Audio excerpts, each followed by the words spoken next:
سنا تو میدونی که من یک خواهر دارم. ما بچه و دختری را برای چه قشلاق آوردم که با گودکای مو شوه خواهری من غم درد زندگیش فراموش کنه نشوه که نسبت فرزندای خواهری من یگون کمبودی شوه. نه فعلی مرا میدونی وان فرزندی خودمونه به تشریف مدد کن.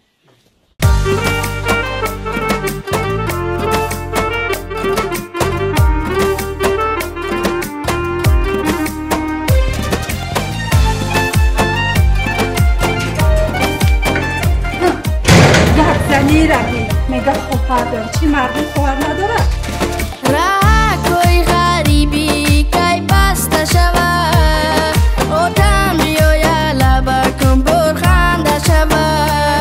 با چشمونی چرمم پشتکی دیوارمه امت کی غریبت علم ها دارمه با چشمونی چرمم پشتکی دیوارمه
در خانه در آمدم ندیدم پدرم شاهزاده بودم زیمم بیرفت تاجی سرم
شاد من جان های کسی نمونده غمش داده های کنیش ما